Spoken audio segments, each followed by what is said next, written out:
Hey, we're Rec Hall, and we're hanging out with Rob on Front Row Live.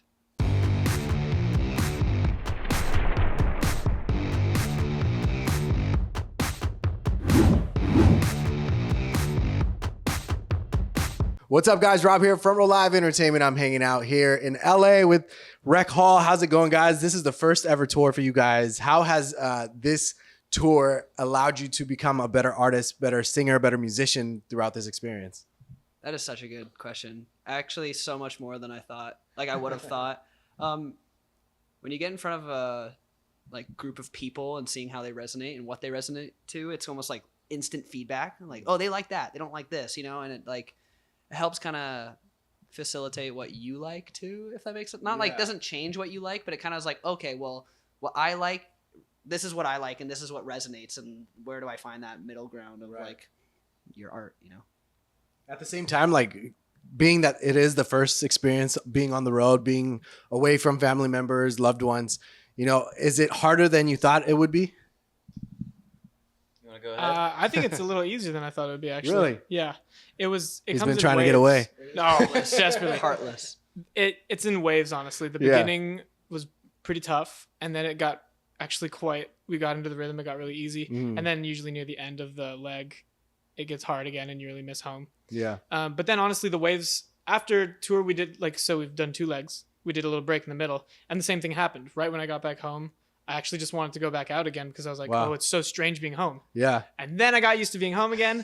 Didn't want to go out. Now I'm out again and I'm used to it. So there's all these, it's a roller coaster. Yeah, you do something for a couple weeks and it already, yeah, exactly. Exactly. Now, the fact that you got to experience your material live for the very first time with different audiences, different states, different locations, and, not being your headline kind of run. So how did you feel like your songs were kind of receptive or accepted by the fans, by the audience? Whoever. I can say that I was shocked by the variance of crowds. Like even like which songs resonated with which cities. Like that varied every single show. But with this crowd, with the band Beach Weather we're touring with, Almost Monday, Phone Boy, the crossover is like insane. Like we have so many people coming up to us like, hey, like I didn't hear you guys, but like I'm such a fan now. Like I don't know. I feel like their fans are very nice. The crossover between our music is very close, and they're nice people. It's a nice crowd. They're very receptive. Yeah. So I'm honestly shocked with how receptive they are. Like usually when I go to a concert, I sometimes don't even go for the opener, and we've been having packed houses, which is crazy to think. People are coming early, so obviously whatever Beach Weather's doing, they're fostering a really good fan base and really supportive of up and coming bands, which is really cool. Right. Now, you most recently have How Long out. Song is super catchy, just like every other track that you guys have released. I want to know like how different it was coming into the studio, coming into the session, creating How Long, and you have your same production team behind it that's been around with you guys for a while, Charlie and Nicholas. So how different was it this time around going into the studio for How Long?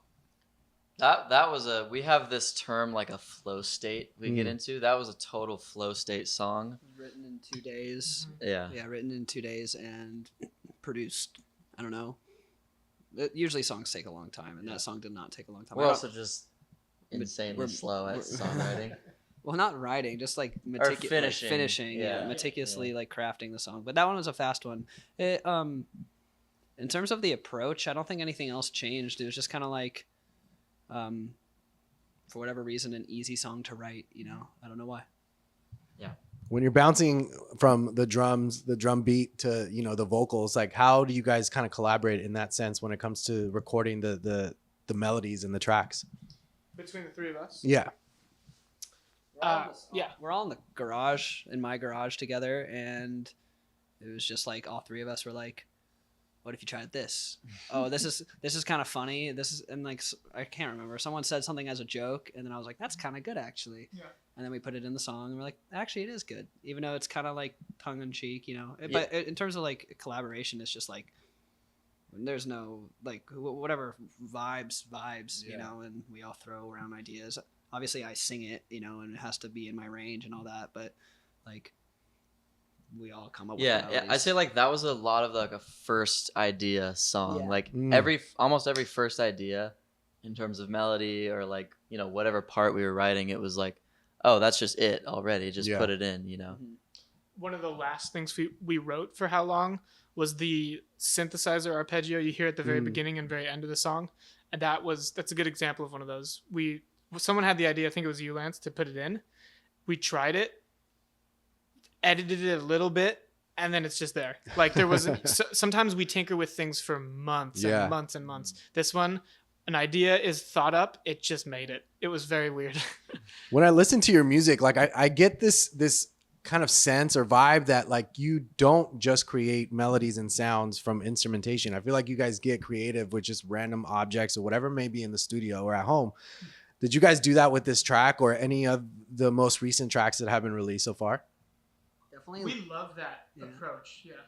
I don't think it made it for How Long, but we've definitely done that before. Yeah. Yes. I can give you like a concrete example of one of those things. I don't know if it's in How Long, but we're really particular about percussive sounds. Okay. So I know like John and Lance, you guys have created shakers out of like 2 pieces of sandpaper or like a stupid piece of cardboard that should be thrown away, that I have almost thrown away before. But when you rub it together, it says don't throw it away on it because so kind of, we love doing that stuff. Like we've there's a song that has like a cowbell and it's actually my voice that like was like a little chop at the end of like of a take. You've hit your desk.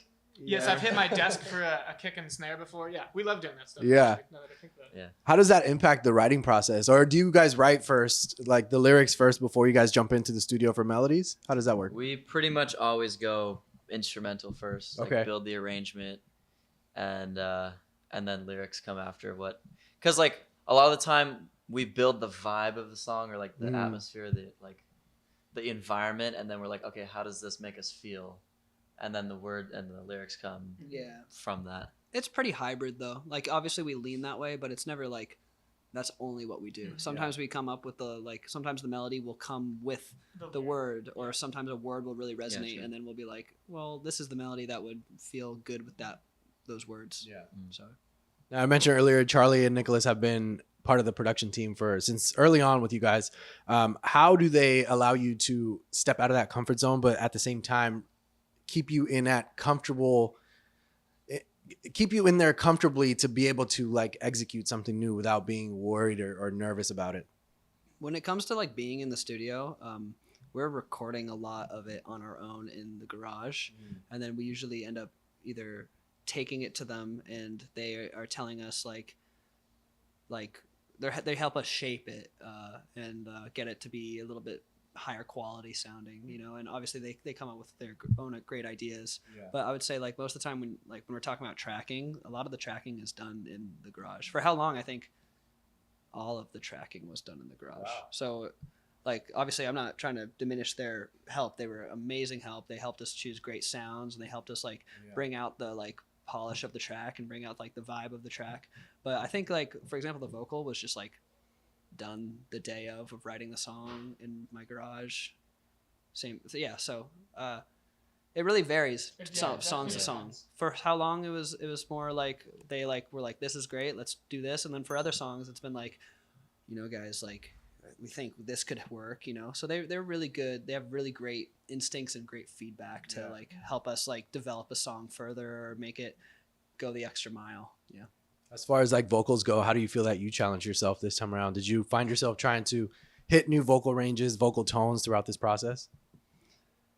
I definitely try to sing with a different character for How Long than for the other songs. Sometimes before, when we were a little younger, I mean, we're young now, but I was trying to be cool. I don't know how to explain that. I was trying to be like cool and like indie. Yeah. And then I realized that one of my strengths is a character vocal, and we just really leaned into that for How Long, and I think we'll probably lean into that for future songs. I feel like we narrowed in your sweet spot. He's got I think a really nice range where he can belt and like really the John character like he was talking about comes out, and it's like it just resonates. I don't know, like something about it. So we're figuring out what that range is, and I feel like we kind of dialed it pretty good for that song for How Long. You guys mentioned that melodies, the instrumentation basically happens before the lyrics happen. Do you guys consider his vocals when you guys are working on that, or do you That's a not great consider them question. till after? Lyrics? No. Do you When guys we're consider the writing the vocal instruments? when you're writing the That's a instrumentation? really Yeah. good That's a great question. So question. we didn't always used to, Uh-huh. and we're really starting to now because we're discovering it really does matter because, like, honestly, like, yeah, just one of the things that makes us unique is his voice, and we want to make sure that's shining, and so we've just been trying to figure out how to write songs from the get-go that we know will work with his voice, and it's so we're starting to do that. Was there a particular track that you guys wrote that made you realize that, or how did you realize it? I think it was Really? How Long, honestly. Do you guys agree? Yeah, it was How Long was like the success, and we were like, why did that one feel like really good to sing? And then we looked at other songs that were like maybe in different keys. Yeah. Like, oh, And we're like, oh wait, yeah, because it's like 5 steps away from where I'm good at singing, you know. But so yeah, but there's obviously different characters for different songs. Yeah. But I think we're gonna focus in on the character that we've captured for How Long. I think it's a fun person to listen to. I don't really like. It's weird. I'm talking as if it's not me. someone else sang. Once the mic is rolling, it's somebody else, Guys, right? that's back, baby. Yeah. John has never sung on any of our Yeah. songs. It's some other guy. My eyes roll back and I become a Yeah. different person. Between the instrumentation, how did you guys challenge yourselves during this track, like to either like step out of comfort zone, try something completely different, or something that maybe would not have resonated for the band before? We definitely leaned synth heavy for this song. Mhm. Like John here wrote the seed of the song. Which like, the John? beginning. This Which- John which- right which- here with us. Non-singer. The non-singer. Yes. Okay, got it. Okay. And we leaned into what it was speaking to us. It sounds dumb, but like how we thought it wanted to be portrayed when Yeah. we wrote it. Yeah. And we really leaned into that like just fun, poppy, energetic nature of it. Yeah. And that just lent itself to big synth sounds, so like that big octave synth bass that happens in the song. Yeah. I think an earlier version of Rec Hall maybe would have been a little scared of that, Yeah. trying to be a band Yeah. with, organic instruments. Mhm. But I think for this track, it was really called for. And I would also say, on top of just using synths, I think we really challenged ourselves to write simple lines. Mm. that too. Because same thing, like this song called for a certain like dance, like if we again, yeah, like different versions of us, and we're gonna keep doing this in the future. Like Yeah. we love complicated stuff. We love like Yeah, it's a lot of math. or like yeah, and it's not even like we love complicated for the sake of complicated. We just like doing the things we like are sometimes yeah, not the simple stuff, I guess. So we had to on this song we forced ourselves to just write like whatever the simplest thing was. Yeah. I guess that's the best way to explain it. So like for example, the bass line in the chorus is just like octaves nonstop. The rhythm never changes. Yeah. But it like just sounds good. So we're like a different me would be like, no, let's make it cool, or Yeah. come on, Yeah. let's change those notes. But no, we stuck to our guns. No, I love that, when you listen to, I walked in as you guys were sound checking, and, immediately it makes you want to like dance and vibe, whether I'm on stage with you guys or not. So I'm curious, like when you guys are recording or even performing live, like for Lance, for your drums, like how do you not get carried away to the point where your drums become overbearing, because you're having fun out there? Mainly our sound guy does that. But okay, well, what about in the recording process? Like when you're first starting to record the track?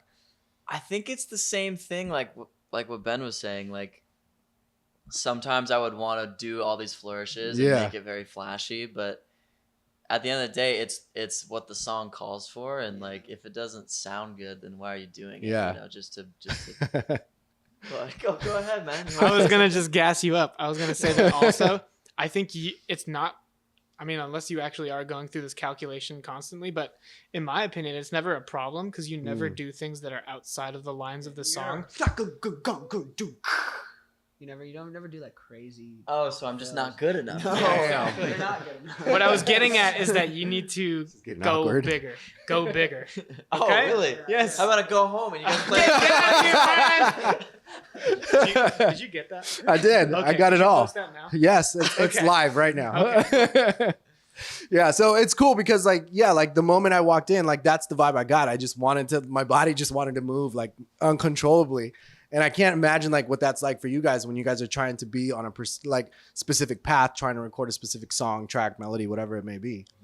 I think we do get hyped though. Like when we're like, when it comes down to tracking, you know, it's like, okay, it's business mode, you know. But then when it comes to like coming up with ideas, it's all like we're letting the song make us feel how it should make us feel, you know. But then when we come up with the idea and we're like channeling that energy, and now we're tracking, it's got to be clean. You know what I mean? We got to play well. We're not going to be dancing like standing up.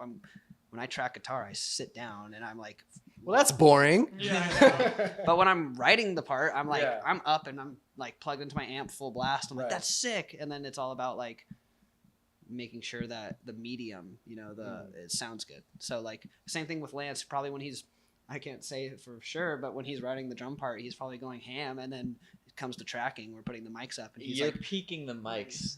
Play a little softer. No, he does a good job of self mixing. So he hits his cymbals a little softer than he hits his snare because cymbals are loud and stuff like that. So like it's more business when we're tracking and more like party when we're It's like a bullet. like coming. Yeah. John, would you say that the experience of this tour allowed you to understand your vocals more and learn how to be able to control them while you're jumping around on stage? You know, because every show is different. Every crowd is going to be different. So I'm sure the vibe, the way that you jump, the way that you're performing is always different. It made me realize that singing into a mic and jumping is like almost impossible. So that was learned the hard way. I was like this. Like I was like singing like, hello. You know, like it would come in and out. And then eventually I was just like to the crowd, I'm like, look at this guy. He's going to be jumping. You know, I'm going to be locked in. But in terms of like figuring out my own vocal, I learned like after singing every night, learning like what feels good, to how to properly breathe and support your voice, and also like how to take care of your voice. Because when I was just in the studio and like tracking, you know, I just warm up and then sing. But now it's like a long-term health of your voice, you know. So learning that was kind of a good thing. But altitude sucks when you're singing. You get out of breath. You're like, like where?